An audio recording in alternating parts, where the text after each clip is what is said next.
जी अस्सलाम वालेकुम। मेरा नाम है अनस नवीद और आप देख रहे हैं क्रिकेट की बात। और आज लोगों को पता ही नहीं है कि आज क्या हुआ है। आज कराची ने एक ऐसी चाल चली है, बेशक आपको बज़ाहिर नज़र आ रहा है कि कराची हार गया है, लेकिन कराची ने एक ऐसी चाल चली है जो उसके एक आपको एंड में पता चलेगी। एंड में कब? जब टेबल ख़त्म होगा।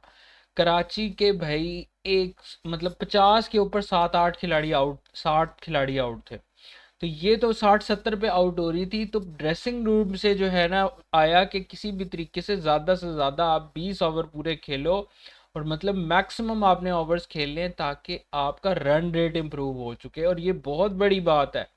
कहाँ लाहौर कलंदर्स जो है वो अब 65 रन से आज ये मैच जीता है, और कहाँ पे मिसाल के तौर पे 150 रन से ये मैच जीतना, या 130 रन से 120 रन से मैच जीतना, बहुत ज़्यादा रन रेट का फ़र्क है।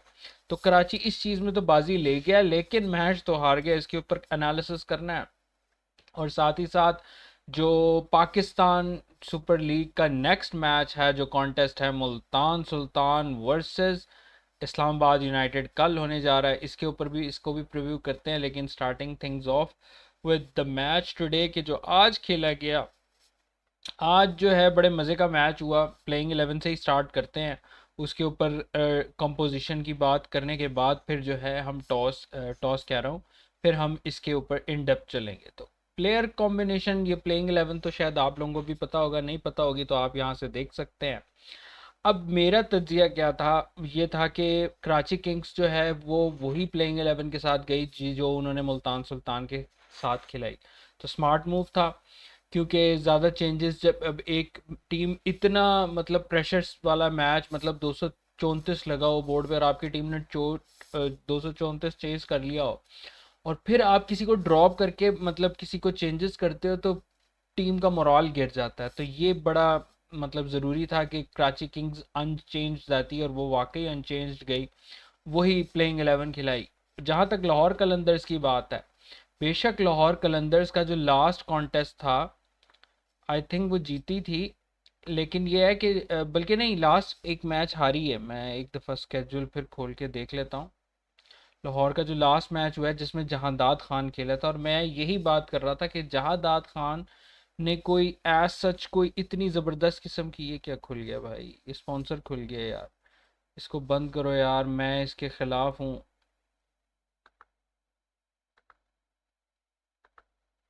इसको बंद करो। हाँ जी, ये आ गए रिजल्ट्स।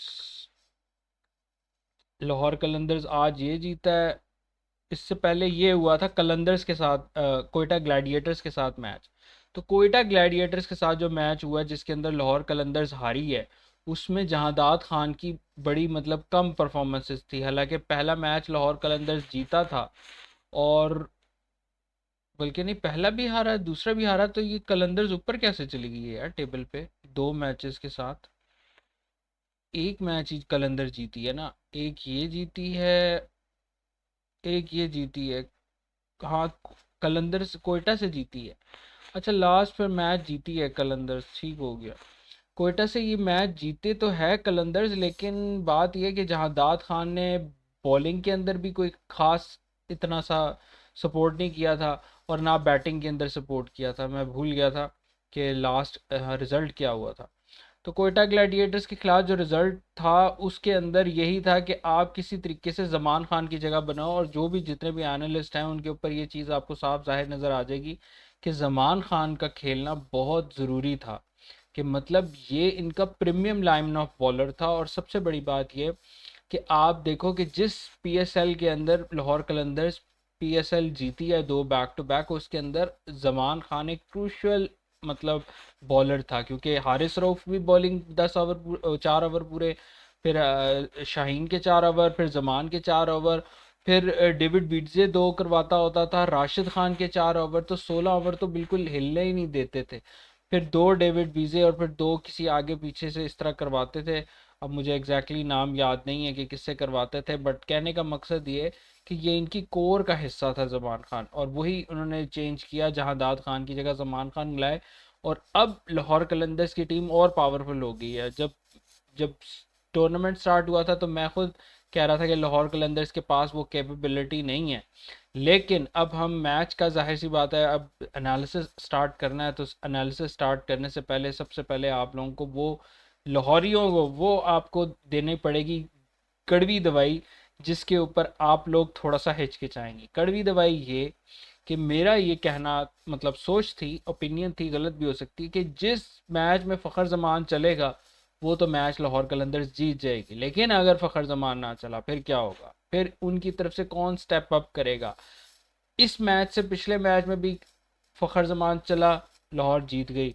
आज भी फ़खर जमान चला, जीत गई। तो कब तक ऐसा फ़खर जमान के ऊपर बैक टू बैक डिपेंडेंट रहेगा। आज प्लस पॉइंट ये हुआ, और इनका पिछले सीज़न में जो बिगेस्ट प्रॉब्लम था लाहौर कलंदर्स का, वो यही था कि इनके मिडल ऑर्डर में कोई ऐसा बंदा नहीं था। ऊपर तो फ़खर जमान के ऊपर डिपेंडेंसी थी कि अगर फ़खर जमान चले तो ये हो वो हो। इस बार जो इनकी प्लेटिनियम की फर्स्ट पिक थी, इन्होंने इसीलिए डैरल मिचेल को लिया कि in case Fakhar Zaman fail हो तो आपके पास कोई बैकअप पे हो। लेकिन अब ये दो बंदे ही हैं जो एक किस्म से लाहौर कलंदर की बैकबोन है। इन दोनों में से वो एक भी चलेगा तो मैच साइड पे हो जाएगा। लेकिन मेरा ओपिनियन ये थी, क्योंकि आप इनकी प्लेइंग 11 देखो, मैं जैसे आपको प्लेइंग 11 दिखाता हूँ, ठीक है। फ़खर जमान, मोहम्मद नईम तो इमर्जिंग है, तो उसको हम छोड़ देते हैं। फिर बात ये अब्दुल्ला शफीक की। अब्दुल्ला शफीक ने बेशक पहले 2 मैचेस के अंदर पोटेंशियल शो किया और उसके अंदर टैलेंट भी है, लेकिन पीएसएल से पहले उसकी फॉर्म नहीं लगी हुई थी। इसलिए मुझे ऐसा लगता था कि लाहौर कलंदर ज़्यादा मतलब फ़खर जमान 1 या 2 इनिंग्स या 3 इनिंग्स खेल लेगा, 3 मैच जितवा देगा, बाकी 7 मैच कौन जितवाएगा। तो डैरल मिचेल भी 1-2, तो मतलब 5 एक मैच लाहौर कलंदर्स जीत जाएगी। लेकिन बाकी सैम बिलिंग्स पे भी इस तरह नहीं था, क्योंकि पिछले पीएसएल में भी थ्रू आउट इसने कोई इतनी इम्पैक्टफुल इनिंग्स नहीं खेली, मैच विनिंग इनिंग नहीं खेली। सिकंदर रजा ने यकीनन खेली, लेकिन उसका भी अब देखना पड़ेगा, क्योंकि एज उसकी जिस तरह से है वो कब तक परफॉर्म करता रहेगा। रिशाद हुसैन जो है एक नई इंक्लूजन है लाहौर कलंदर्स के अंदर। तो शाहीन तो वैसे ही अपनी बैटिंग से फारग है। तो कहने का मकसद, आपकी इनकी बैटिंग बड़ी वीक थी और अभी भी वीक है अगर आप मेरे से पूछे तो जिस दिन लाहौर कलंदर्स में से फ़खर जमान या आपके डैरल मिचेल ना चले तो फिर लाहौर कलंदर्स का बड़ा मुश्किल हाल हो सकता है। और आज का दिन वो नहीं था, आज ये दोनों चले और इनके छक्के से, इनके चौकों से बिल्कुल एक किस्म का जो है ना मौज मस्ती वाली फील आई। लॉरियों का जो है मन खुश हो गया। Old rivalry Karachi versus Lahore, तो ये फ़खर जमान ने बिल्कुल डोमिनेट किया। 125 रन्स की पार्टनरशिप, और लाहौर कलंदर्स ने 201 रन्स बनाए 6 विकेट्स के नुकसान पे।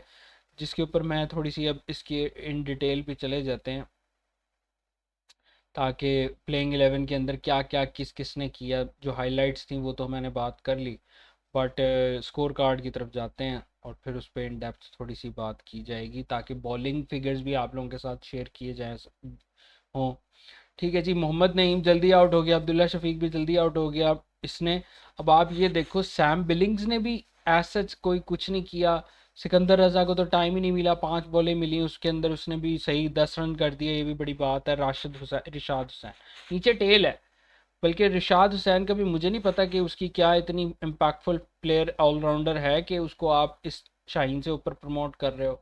वरना शाहीन तो फिर छक्के चुक्के मार लेता है, रिशाद का मुझे नहीं पता। तो कहने का मकसद ये है कि अब आप देख लो कि इनकी बैटिंग बड़ी वीक है। अगर अब्दुल्ला शफीक कह रहा हूँ, अगर फ़खर और डैरल मिचेल ना चलते तो टीम का इनका 50 स्कोर था। ये चीज़ आप जहन में रखिएगा। तो खैर 201 उन्होंने किया, बाकी टीम ने 50 मिलके किया। अब बात करते हैं कराची किंग्स की बॉलिंग की। कराची किंग्स की बॉलिंग के अंदर तो भाई एक बंदा जो है, जो जनरेटर था, वो आज फुल पावर में था और ऐसे ही उसने बिजली और कड़की ऐसी उसने बॉलिंग कराई। लेकिन खुदा का वास्ता है, जो मतलब एक परफॉर्मेंस की बेस में आप नेशनल टीम में घुसेड़ने की बात करते हो, ठीक है उसने बहुत अच्छी बॉलिंग की, लेकिन पूरा पीएसएल गुजरने दो, फिर आप हसन अली की परफॉर्मेंस को इवेलुएट करना कि क्या वो नेशनल टीम के अंदर डिज़र्व करते हैं कि नहीं करते। अभी सिर्फ एक परफॉर्मेंस की है, बहुत अच्छी परफॉर्मेंस की है। और मेरा ख्याल है हसन अली के अलावा कोई भी कराची किंग्स का बॉलर कोई था नहीं इतना कि जिसने परफॉर्मिंग की, फील्डिंग भी की लेकिन लैप्सेस भी हुए। लेकिन अब हम बॉलिंग का देखते हैं। 4 विकेटें ली हसन अली ने 4 ओवर्स में, देखे 7 की इकॉनमी के साथ। एडम मिल ने पिछले मैच में बड़ी मार पड़ी थी, 7.25 की इकॉनमी के साथ 4 ओवर किए, विकेटलेस रहे। अब्बास अफरीदी को 1 विकेट मिली, बाकी सारे विकेटलेस रहे। किसी को 10, खुशदिल को भी पड़ा, फवाद अली को भी पड़ा, इरफान मिन्हास को भी पड़ा। ठीक है जी, एडम मिलने और हसन अली के अलावा सबको ही मार पड़ी है। मतलब एक को 12, एक को 10, एक को 12, एक को 13 की इकॉनमी के साथ मार पड़ी है। तो मतलब यही स्टार ऑफ द शो थे कराची किंग्स के लिए। तो अब ये इनको अपनी बॉलिंग के ऊपर री एवेल्युएट करना पड़ेगा, क्योंकि अरफात मिन्हास को इन्होंने खिला तो दिया, खुशदिल शाह को भी खिला दिया, लेकिन कभी ऐसा होगा कि लेफ्ट आर्म स्पिनर आपका नहीं चलेगा, तो फिर आपके पास एक और एक ऑप्शन होना चाहिए था स्पेशलिस्ट स्पिनर्स का। तो ना खुशदिल शाह स्पेशलिस्ट है, ना अरफात मिन्हास स्पेशलिस्ट है। तो आई थिंक वो चीज़ जो है ना लैक कर रही है in terms off spin Karachi Kings की बॉलिंग के अंदर। तो ये तो थी कराची किंग्स की बॉलिंग की एवेलुएशन मैंने आप लोगों के साथ की। और अब बात करते हैं कराची किंग्स की बैटिंग के साथ, और वो भी ज़्यादा बात करने के लायक है ही नहीं, क्योंकि बिल्कुल भी इन्होंने कोई मुकाबला दिया ही नहीं, कोई लड़ी पकड़ाई नहीं। क्योंकि जैसे ही पहला ओवर हुआ और जो शाहीन शाह अफरीदी जिस बात से माना जाता था कि फर्स्ट ओवर में विकेट, तो आज के दिन उसने 2 विकेटें ली, जो कि बहुत क्रूशल था लाहौर कलंदर की जीत में, क्योंकि उसने टून सेट कर दिया। और विकेट्स भी किसकी थी? एक उनके कैप्टन की। कौन सा कैप्टन? जो उनका डेविड वार्नर की विकेट। तो वो बड़ी क्रूशल थी, David Warner versus Shaheen Shah Afridi, ये देखना बड़ा इंपॉर्टेंट था। तो डेविड वार्नर को उन्होंने आउट किया, और दूसरी विकेट जो उन्होंने ली वो जेम्स विंस की थी।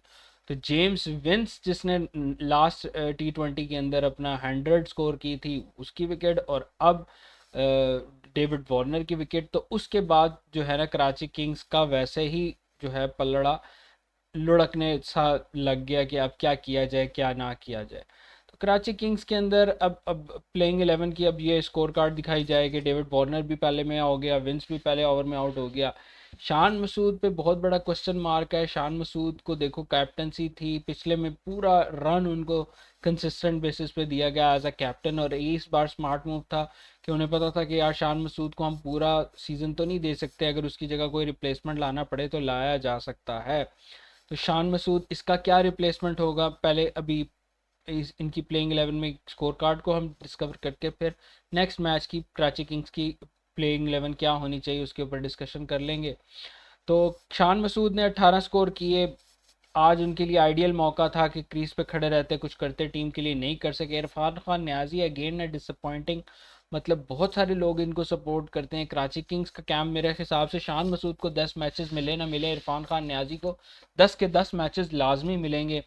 तो वो उनके पास भी एक आइडियल अपॉर्चुनिटी थी यहाँ पे स्टैंड लेने की, ना कर सकी। खुशदिल शाह अकेले फाइट करते रहे, लेकिन ये था कि उनको दूसरे एंड से भी सपोर्ट चाहिए था। 27 पे 39, 144 के स्ट्राइक रेट के साथ Irfan Minhas again a disappointing and. मतलब जिस तरह से उनके टैलेंट की बात की जाती थी, जिस तरह ऑलराउंडर है कि बेहतरीन है, तो वो एक चीज़ मिसिंग है। अब्बास अफरीदी ने भी आज कुछ नहीं किया। हसन अली ने बैटिंग के साथ साथ बॉलिंग के साथ साथ बैटिंग में भी आज अपने जो है जोहर दिखाए। 25 बॉलों पे 27 मारे, जिसमें 2 छक्के और 2 चौके ठीक है शामिल है। और असल में ये इससे भी तेज़ खेल सकता था, लेकिन बात यह है कि इसको जब हसन अली आया और खुशदिल शाह खेल रहे थे, तब कराची किंग्स ने एक बहुत स्मार्ट मूव खेली, जिसकी मैं बात कर रहा हूँ। क्योंकि ये इनके विकेट्स मैं आपको दिखाऊं ना, ये देखें, ये 50 के ऊपर 7 खिलाड़ी आउट थे, फिर हसन अली आता है। तो उसके ऊपर इनका मेन ये था कि यार ज़्यादा से ज़्यादा करीब लेके जाए। अब आप ये देखो कि 9.5 यानी कि 10 ओवरों में इनका 50 था, और फिर 16 ओवरों में इन्होंने 98 किया। तो मतलब ये था कि 6 ओवरों में आराम से 50 किया, 36 बॉलों में 50, ऑलमोस्ट रन बॉल कर लें आप। लेकिन यह है कि इनकी टारगेट ये थी कि ज़्यादा से ज़्यादा करीब लाया जाए, और उसके अंदर ये कामयाब हुए एक तरह से। ठीक है जी, प्लेइंग 11 की बात हो रही थी। तो फिर ये हुआ, एडम मिलने ने भी 16 स्कोर कर दिए। फवाद ने तो खैर कुछ ज़्यादा मौका नहीं मिला उसको, और फिर खुशदिल शाह भी आउट हो गए। तो ये है, अब इसकी प्लेइंग 11 बॉलिंग की एवेलुएशन कर लेते हैं। शाहीन शाह अफरीदी 4 बॉलें, वही बैक इन फॉर्म, लेकिन 8 की इकॉनमी, 8.5 की economy, that's concerning. Zaman Khan was the most positive impact, सबसे most economical bowler of the evening with 5.3 economy, 3 ओवरों में 16 रन। सिर्फ भाई यही विकेट लेस रहे, लेकिन बात यह है कि इकॉनमी भी कोई चीज़ होती है। बाकी आसिफ अफरीदी को भी एक विकेट ली, एक्सपेंसिव रहे, 10.5 की इकॉनमी के साथ 2 ओवरों में 21 स्कोर पड़े। हारिस रऊफ़ ये भी इकनॉमिकल रहे, एक विकेट ली, 4 ओवरों में 5.25 की इकॉनमी। फिर रिशाद हुसैन ने 3 विकेटें ली, 6.5 की इकॉनमी, और सिकंदर रजा दूसरा ओवर करा के 2 विकेटें ली, लेकिन टेल एंडर्स थे। तो अब हम सिचुएशन, क्योंकि लाहौर कलंदर्स की तो ये एक किस्म की परफेक्ट बनी हुई है प्लेइंग 11, बट अगर नेक्स्ट मैच के अंदर आप मेरे से री एवेलुएट करें कि यार क्या स्क्वाड के अंदर चेंजेस होने चाहिए, तो शान मसूद का जो है वो एक बहुत बड़ा क्वेश्चन मार्क बनता है। मतलब इन टर्म्स ऑफ कि भाई किस तरह से शान मसूद को लेके चलना चाहिए, क्योंकि अब आप इनकी प्लेइंग 11 देखो ना, वार्नर तो खेलेगा, टिम साइफर्ट भी खेलेगा, जेम्स विंस भी खेलेगा, एडम मिलने भी खेलेगा, तो ये इनके फॉरनर्स तो मुश्किल है कि इनको आप हटाओगे। शान मसूद की जगह टेंट हो सकती है इरफान खान न्याजी, खुशदिल शाह भी खेलेगा, अरफात मिनहास का मुश्किल है, शान मसूद का मुश्किल है, अब्बास अफरीदी फुल खेलेगा, हसन अली फुल खेलेगा, और फवाद अली, फवाद अली की जगह पे देखते हैं कौन कौन से इनके पास बेंच में ऑप्शंस मौजूद हैं। तो एक तो फवाद अली है, और दूसरा मेरे ख्याल साकिब कमर है इनका शायद, पता नहीं, मैं देखता हूँ। अच्छा, मैकडॉर्मेंट तो नहीं खेल सकता, रियाजुल्लाह है, रियाजुल्लाह है, ये राइट हैंड बैटर है, बैटर है। तो ऊपर में तो वैसे इनकी जगह नहीं बनती, क्योंकि हाँ, लेकिन रियाजुल्लाह को अगर ये शान मसूद की जगह खिला लें, और फिर फवाद अली को बिठा के एक स्पेशलिस्ट बॉलर खिला सकते हैं, मीर हमज़ा को खिलाया जा सकता है। मतलब फवाद अली को बिठा के, फवाद अली क्योंकि, एक मिनट देखते हैं नीचे, मीडियम फास्ट है ना, हाँ, तो फवाद अली को बिठा के, मतलब ये है कि रियाजुल्लाह को अगर ये खिलाएं इमर्जिंग के अंदर, ठीक है, और उधर से नीचे से,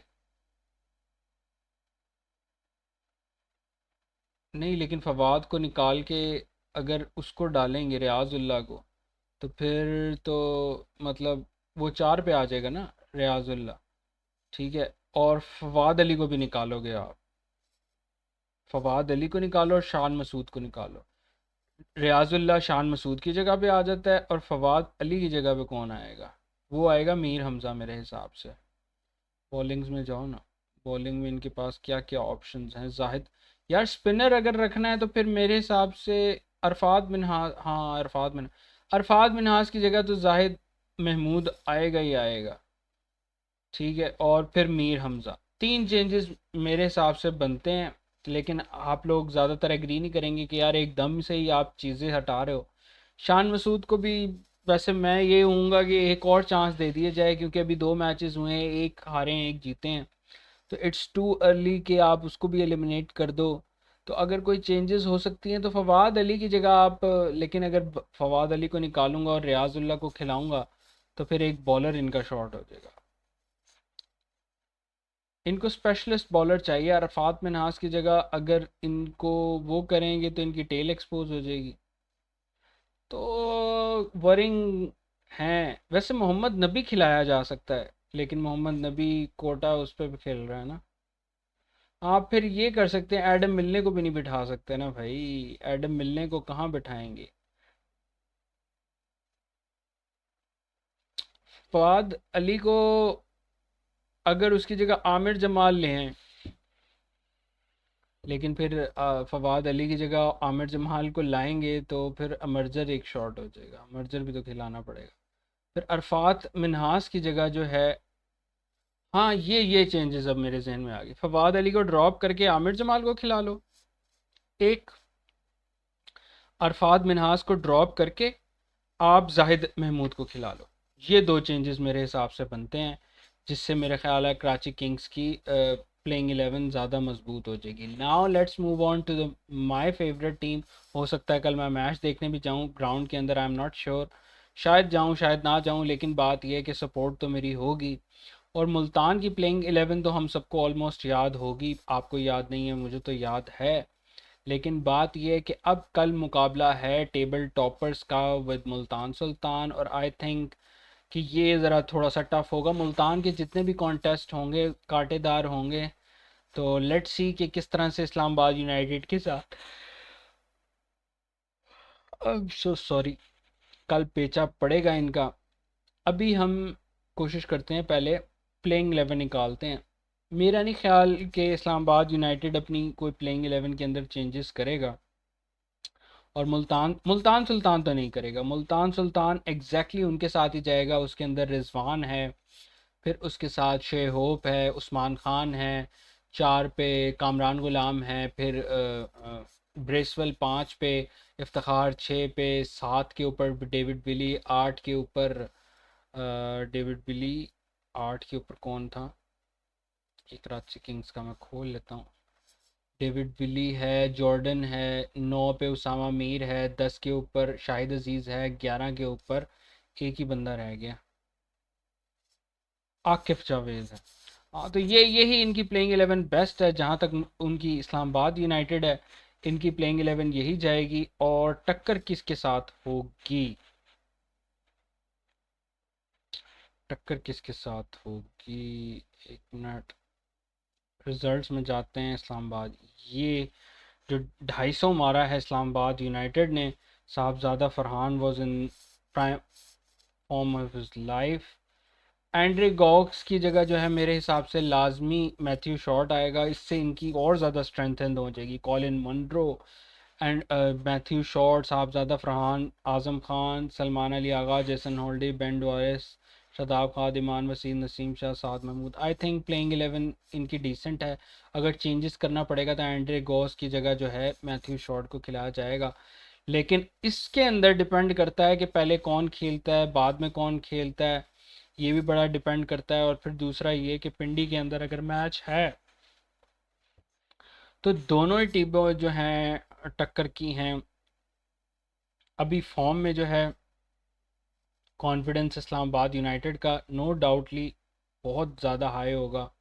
लेकिन मुल्तान सुल्तान भी वेल बैलेंस टीम है। लेट्स सी, कल बड़ा कांटेदार मुकाबला होगा। कल की मेरी जो आज की प्रोडिक्शन है वो बल्कि ठीक नहीं हुई। आज मैंने कहा था लाहौर वर्सेस कराची है, कराची जीतेगा। आज उल्टा लाहौर जीत गया। तो कल मैं इस्लामाबाद का कह दूं ताकि मुल्तान जीत जाए। हाँ जी, तो देखते हैं कल कौन जीतता है। बट मेरी प्रिडिक्शन यही है कि इस्लामाबाद जीतेगा। वैसे दिल की सुननी चाहिए। दिल तो मुल्तान कहता है, लेकिन यह है कि वो एक होती है ना कि मतलब वेल बैलेंस स्क्वाड जो है इस्लामाबाद यूनाइटेड का, काफ़ी बैलेंस स्क्वाड है, तगड़ा स्क्वाड है। तो इस्लामाबाद का लग रहा है प्रिडिक्शन वाइज। बट उम्मीद मैं यही कर सकता हूँ कि मुल्तान सुल्तान जीते। तो कल के एनालिसिस तक के लिए अल्लाह हाफ़िज़। और अगर आपकी राय हो तो कोई कमेंट सेक्शन में लाजमी शेयर कीजिएगा। नेक्स्ट वीडियो तक के लिए अल्लाह हाफ़िज़, टेक केयर।